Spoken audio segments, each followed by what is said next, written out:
Welcome back to the garage where we're starting work on project GX470. In this video, we're going to be replacing the leaky rear air springs, replacing the front warped brake discs and pads, as well as replacing the driver's side CV axle. We're going to start things off with replacing the rear air springs. Now you might be wondering, I know my rear suspension is sagging on my GX470, but I don't know what component is leaking.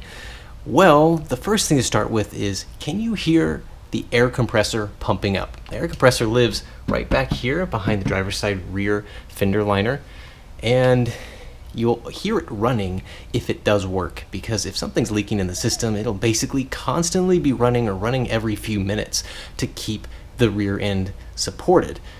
Now, if you don't hear that running, more than likely your compressor is at fault, but it's probably not the only thing wrong with your system, but that's what you should start with and probably test out your compressor. Now, I've determined that the compressor was fine. It's in fact fairly new on this one, but I determined the rear springs were leaking because I got a bottle of soapy water, and while the compressor was running, while the springs were lifted, I sprayed it along the base of the springs, and if there's a leak, air will start seeping out and it'll start creating huge bubbles, and there you will find your leak. And sure enough, the driver's side one was very obviously leaking when I sprayed water on that. Now, also you want to check all your line fittings in the air system, because they could certainly leak there as well, and your accumulator module here, just to make sure nothing there is leaking. They're very uncommon, but it's not impossible. Even if you find one air spring leaking like I did on mine, it's best to replace them both because they've worn at the same rate, and it's only a matter of time until the other side fails as well. Let's go ahead and get started taking this driver's side spring out.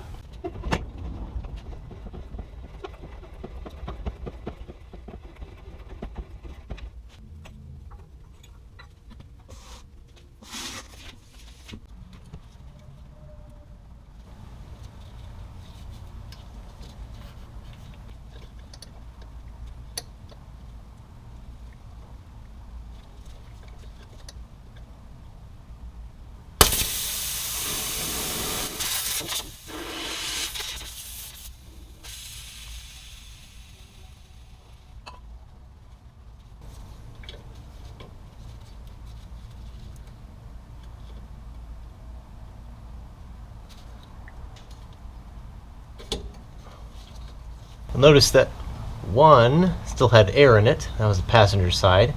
And the driver's side, when I disconnected it, nothing came out.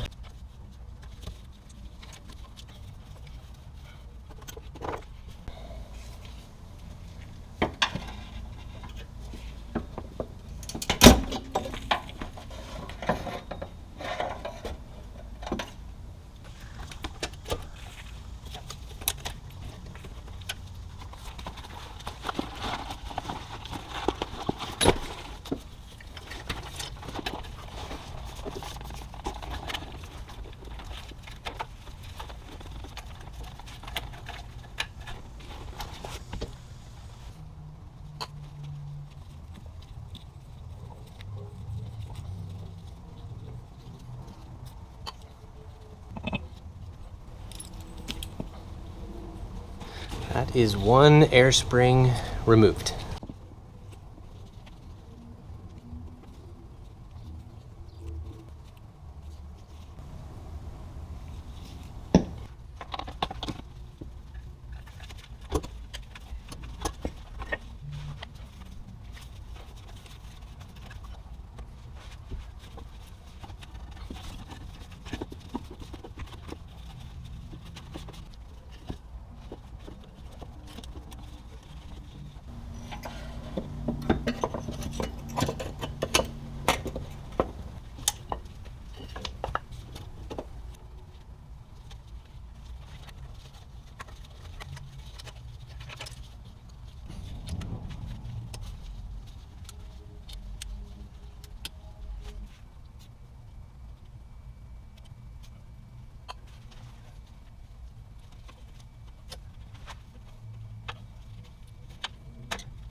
All right, with the airbags now installed, now we need to refill the system through a reset procedure. And we'll start it up, turn it off.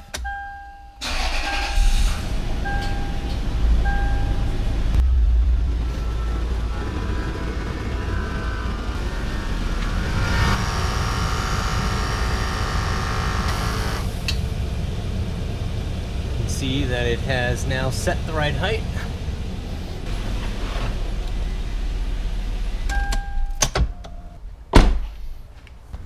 Alright, so those are airbags installed. I don't hear any hissing, which is a drastic improvement over previously. I definitely heard air leaking. So, very cool. I think that's job done. I'll definitely check back here in about an hour and see if we have any droop. Fingers crossed, this is fixed. Since I'm already back here, I'm going to go ahead and change the rear differential oil.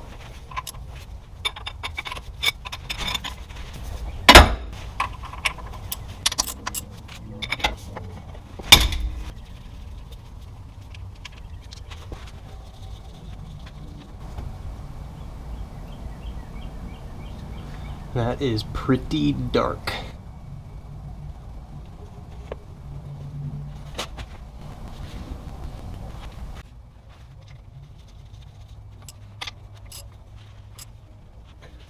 So the rear differential takes 3.1 quarts or thereabout of 80W90 gear oil, GL5 I believe.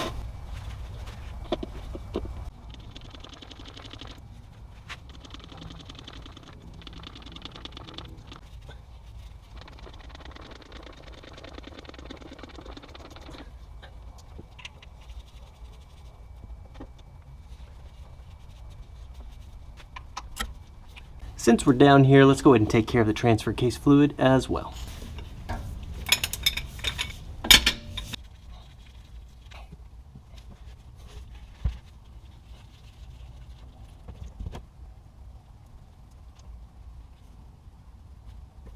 Okay, and now we can refill it with 75W90 gear oil. It takes about 1.5 quarts.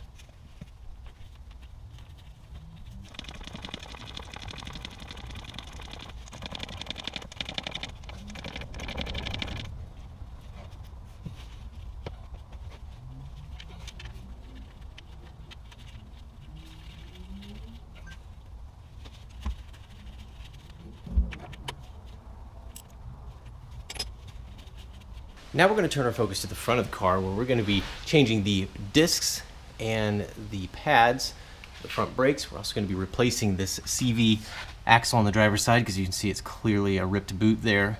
And as part of that job, we also have to drain and refill the front differential. You'll notice that I've got the front and rear of the frame lifted and sitting on jack stands. I have it sitting level as well, because after we're done doing that, we'll go through and do a complete brake fluid flush. Now, first step in this procedure is to remove the skid plates on the underside.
So the pistons on this caliper are seized on the inside. That is likely why the brake rotor got warped.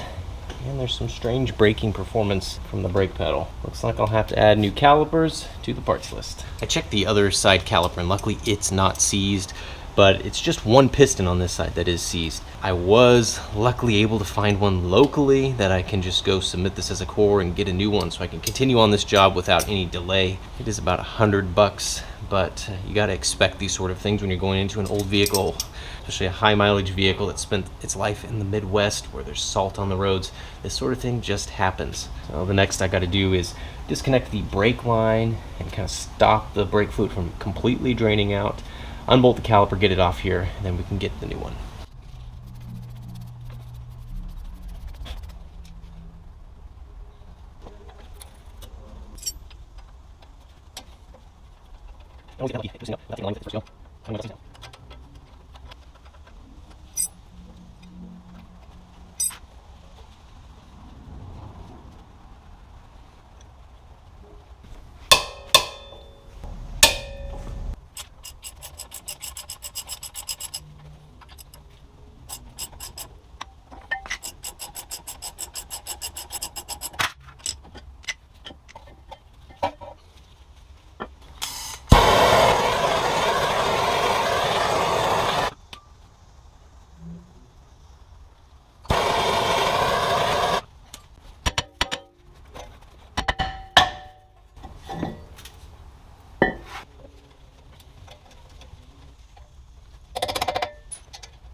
$118 foot-pounds.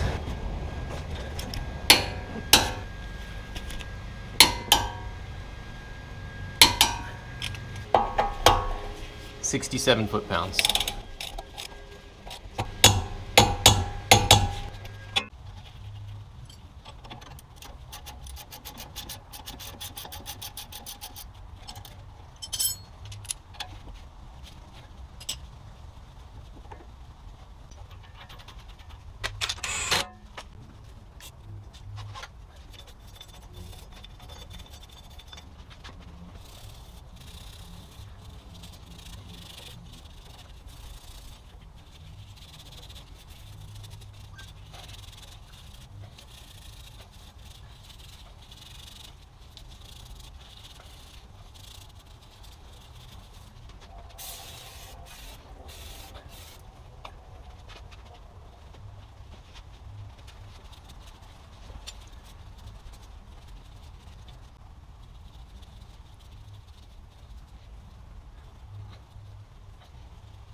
91 foot-pounds.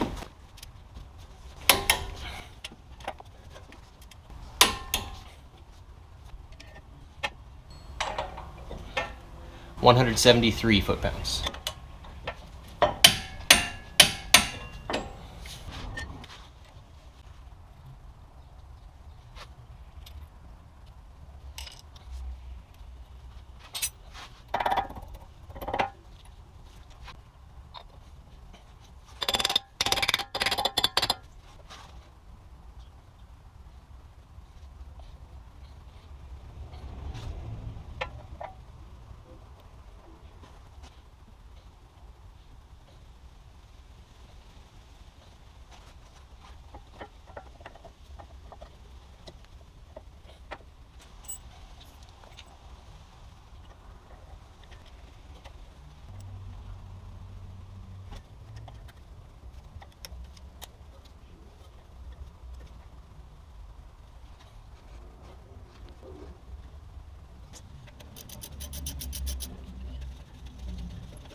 Now the front differential uses 80W90 gear oil and it takes about 1.5 quarts.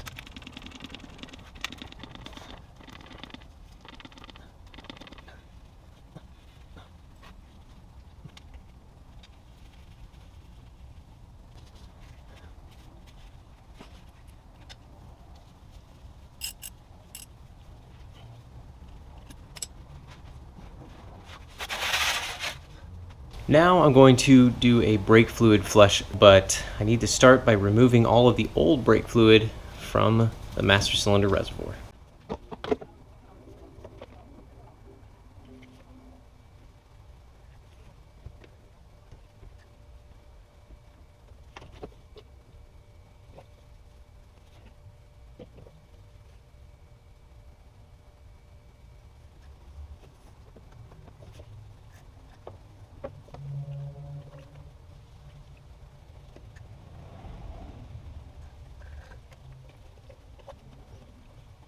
Alright, so that's about all the fluid I can get out. It does have like a little stopper in there that doesn't allow you to get anything past basically the halfway mark. Now I'm going to hook up my pressure bleeder system, and the service manual says you need to turn the ignition to the on position, which I guess cycles the pump motor here, because this is an electronic booster system. I guess that needs to be engaged while you're trying to bleed the brakes. I'm just going to follow the manual, see how it works.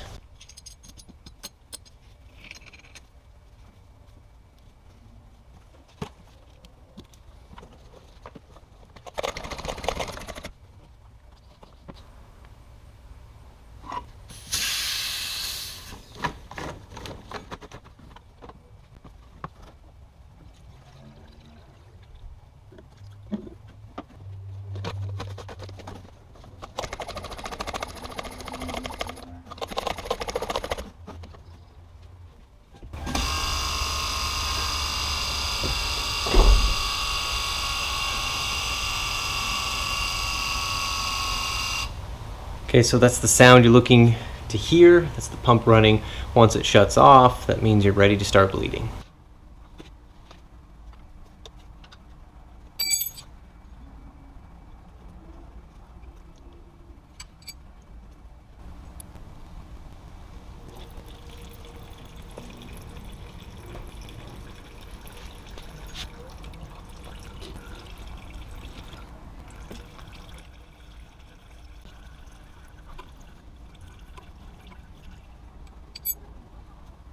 Alright, so that is the brake caliper that's furthest away from the master cylinder, drained and flushed all the way through. That should have gotten most of the remaining fluid that was sitting in the master cylinder reservoir out of there. Now I'm going to go do the same thing on the driver rear, then the passenger front, and driver front. Now the downside of having an electronic brake booster and having it turned on when you're bleeding the brakes is that it will run down your battery pretty fast. So make sure you get a battery tender on there while you're doing that so you're not left with a flat battery.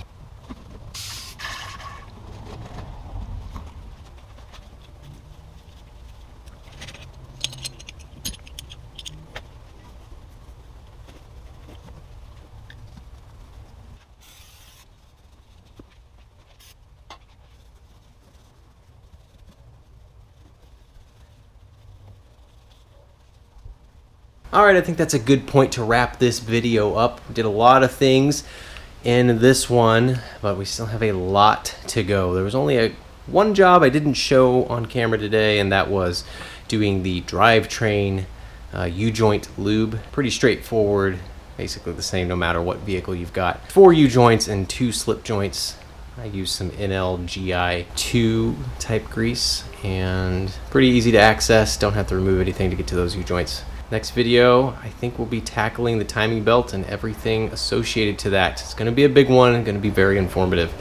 So, until then, we'll see you all again next time.